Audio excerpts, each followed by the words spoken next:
Hey, this is Lisa Prinsick back with another episode of the Scaling Deep podcast. I am excited to be back here with you and talking about some cool retention ideas. But first, I want to tell you a little bit more about what's going on for me. When you're obsessing with something, well, I've had two obsessions that have really, really brought down my productivity lately. One of them, a big one, being that I have been sitting with how I'm selling my Scaling Deep Society and how I'm like enrolling people and engaging with people and working with people in general, and recognizing that things don't feel ideal for me. So I have spent probably a couple weeks trying to figure out how to align it better with what I really want to do for people and how I can help them and work with them and really get them results. That's something that I'm not sure if you feel this way. I'm sure you probably do at times, is when you don't feel totally aligned with your what offer in whatever way, like even if it's just a small way, or you haven't made a decision on something, when you don't feel completely aligned with how to move forward on something, it can totally stop you in your tracks. And I do this a lot with my clients, especially my VIP clients. A lot of them don't feel completely confident with their offer and who it's for and how sort of niche to be about it, and like really believe in that transformation they're offering and their unique approach to it. And the problem with that is that when we get stuck in that, it's really hard to go out and do anything. It's hard to post on social. It's hard to have sales calls. It's hard to go out there and really be able to confidently do our work in the world, or at least put ourselves out there in order to get more work when we're not clear of where things are going. So that has finally been resolved as of yesterday.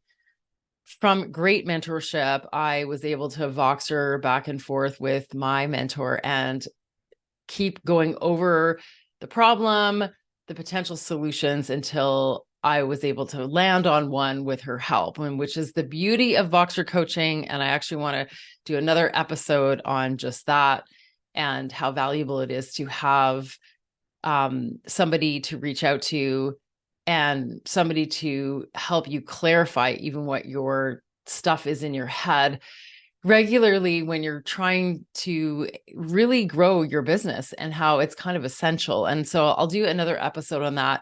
Today, we're going to talk about retention, but I also want to mention the other thing that I've been obsessing about, which is so funny, which is, you can see I've just slightly changed my setup behind me. This is by no means done.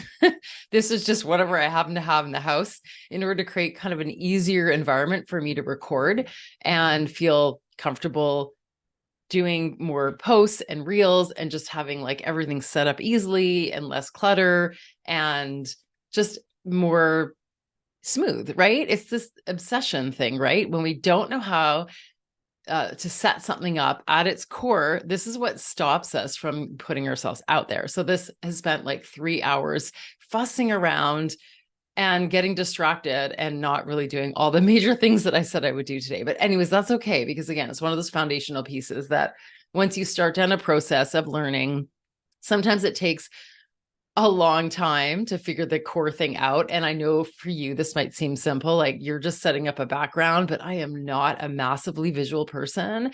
And I don't even notice other people's backgrounds. So when I'm doing something like this, I'm having to pull upon things that I don't naturally think about. So it's not in my back pocket, like design, for example. Some people are great at design naturally, and they're always noticing things, and therefore they can tell what good design is. Well, for me, I have to go out and learn it. And so I had a workshop I was in yesterday. It was a replay, a recording of one, and I just went through it, and I had this inspiration on how to create these content corners. And I was like, oh, I think I could move around my office a little bit and make it easier. So anyway, now I'm set up, no excuses to get started on Reels. I actually have a whole bunch of content already, but I want to do some newer stuff as well. So that's going to happen. Those obsessions are taken care of. I know what direction to go in with my offers. I am just slightly changing them and adding a new one publicly that I'm going to launch in the next month. And I'm super excited about it because it's really the dream work that I love doing the most. And now I have no excuse to get started on my social, my organic social. All right. So with those aside, I feel super confident and clear in my business. And I wanted to talk a little bit about retention, because retention's a pretty big topic in the membership world.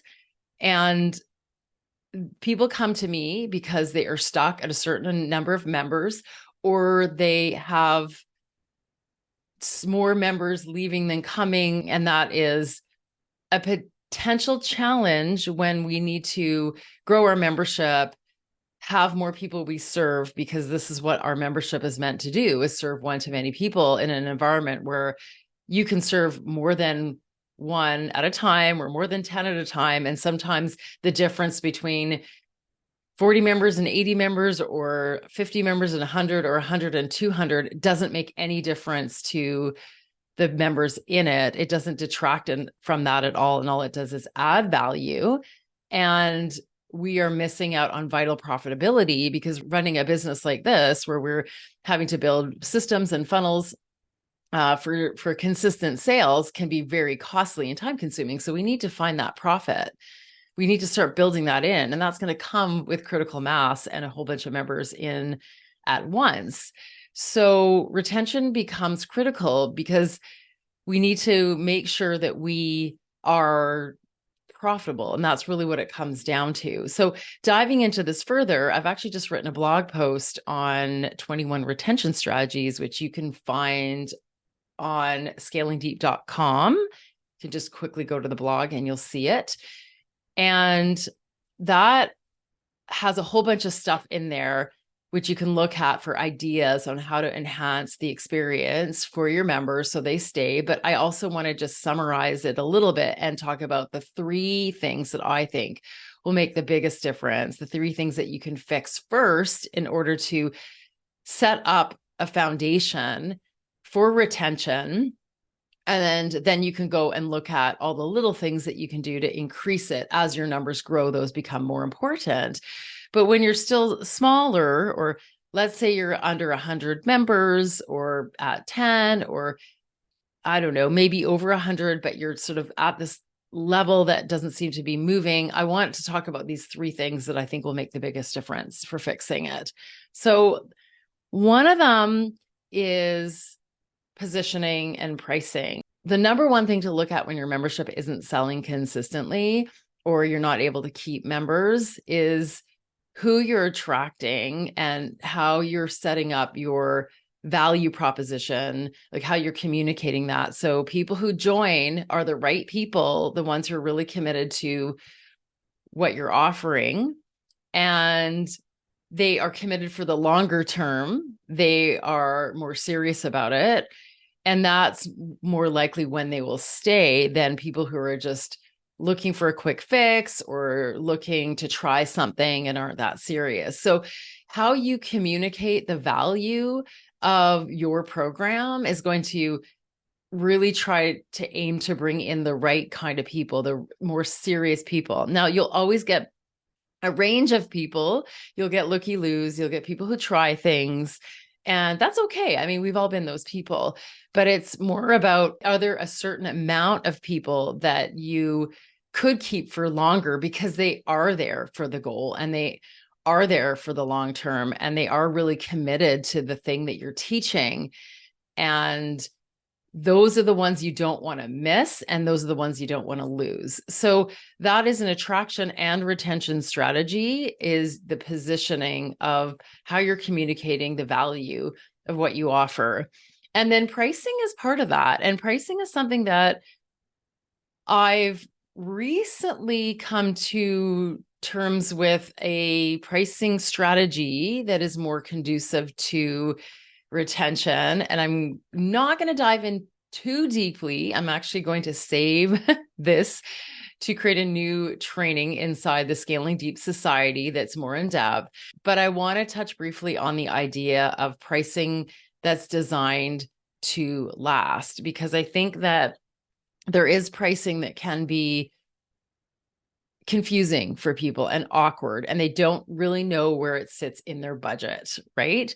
So there's low pricing that is negligible, that people are happy to pay for regularly because it doesn't cause them too much stress or too much of a dent in their revenue and expense budget. And they know that they've got you in their back pocket. The membership is there for when they need it. And even if they don't use it every single month, they're happy to pay for it because it's not very high. And I won't get into what those numbers are because I think it's complex, and I'm going to, I said, do a deeper training on this. But it's just about thinking about, are you in that category of, this is not a lot of money for the value I can get when I need it, and it's worth paying month to month to know that I have access to it, even if I only need it once every 3 months or every other month. It's 100% worth it for me to get clarity.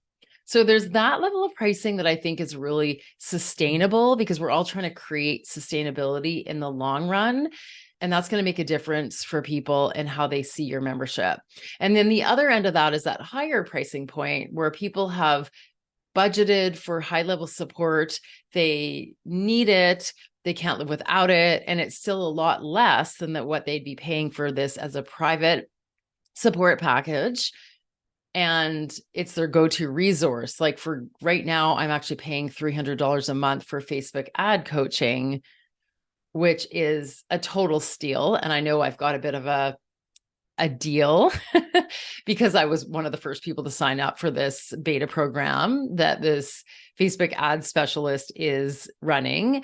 But still, the alternative to something like a Facebook program is, yes, you join a membership and you try to get your questions answered, which you might still get, but you don't get as much personalized support as someone who's like inside your ad account and they've set themselves up inside it and they've got access to it and they can look at it and audit and help you a little bit with the really things that you struggle with. It might be design, it might be copy, whatever it is.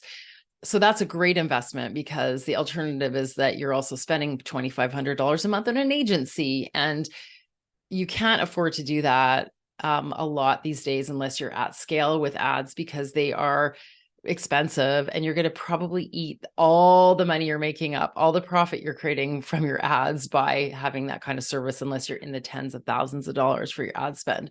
So I'm not there yet. So I absolutely need this. So that's the kind of access that even if I had a group aspect of it, that's worth it to me, because it's higher end and it's providing to me support that I can't really live without, or I'm going to suffer if I live without it, right? So you can have that in a form of a high level membership. You can have that including private support or group support, or simply just membership access to things that are so valuable to people that they need and they use, because that higher ticket amount will help them decide to use it. So that's my little pricing aside. And that really affects the positioning of the program, because people will not use the program if they don't value it. And if sometimes it's priced too low and you're offering too much, they won't use it. All right. And that brings me to the second retention strategy, is engagement. Now, when you have a community that's vibrant and there's lots of conversations going on, or people are using the content, perhaps there's no community and it's mostly education focused and people are using it, then they are likely to stay because they're valuing it and they're using it. And the reason why people leave, number one, is because they don't engage. And if they're not using the content, why are they going to stay? Even if what you're offering is amazing, for whatever reason, they're not taking advantage of it and not diving in, not showing up, not even looking around at what you have to offer. And they don't even know what trainings exist because they haven't prioritized it. And somehow you haven't made that connection to them, or they haven't decided that it's valuable. And there's all these reasons why, but that's going to affect their ability to stay. They're not going to remain, again, unless it's a super duper low cost. I only need to show up once in a while and it's worth it. So that's where you can start to reflect, can I get more engagement? What is it going to take to get more engagement? And can I build it naturally, or do I need to do some things to increase that level of engagement so people are brought back in, they show up for something, they get huge value from it, and then they evaluate it as being worth it. And then they're more likely to stay for a longer period and also just be of use and help to other members inside, especially if there is a community focus. So that's number 2. Okay. Number 3 is related a little bit. I'm going to talk about one of the things you can do, which is personalizing the onboarding experience. This is probably the number one thing you can do to increase engagement and also help people retain because they have a good first experience with you. They get to know you, they get to know that you care, and they make the connection to the thing. So people are more likely to stay if they actually know, like, and trust you and feel a connection to you. And if you are doing that up front, they're going to give it a shot. They're going to dive into something. So I have lots of strategies, or I should say small tactics, that you can do inside that blog post that I'll link below. And you can look at those, but I'm going to just draw out a couple with respect to personalization. Is that if you are trying to grow your membership and retain members, and that's one of your strategies, I highly recommend that you reach out personally to them, whether it's via an email or a call or anything. And not just your autorespond series that may seem like it's got personalization in it because you're trying to get them to use the things that they need right away based on their needs. I mean, like, you reach out in a different way that is like, you had to write this thing. This is not an autorespond, and they can tell. So, I mean, it can be a DM on, like, if you're active and you're all active on, say, like Instagram or Facebook or whatever. I mean, you name it, you do it. It can be an email, it can be like a gift or a gift card. You decide. The idea is that they are making a connection to you personally, and they feel that there's a personal relationship with you. And you can even offer things like, want a quick onboarding call to help you navigate what you need. Like, it doesn't matter. And, here's the thing. I know that you might be thinking, well, I can't do that with 100 people, but you actually can if you're growing by several people a week or one a week or less than that.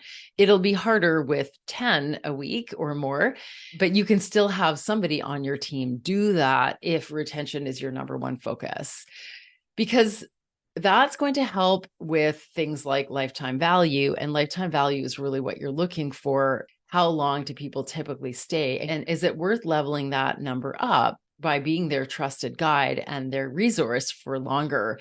And I think that's where you really want to take a look at that, because if you are good at enrolling new members, but your lifetime value is really low, like say it's only a few $100s, and then whatever it is, how long, whatever you charge, whether it's like $100 a month or $25 a month, say your lifetime value is $300 and you want that to be higher. You're like, I don't want to have like $300 relationships with people. Then you know that retention is part of it, because that's indicating how committed people are and how long they're staying and what the average is of everyone and how much that is worth as a person to you.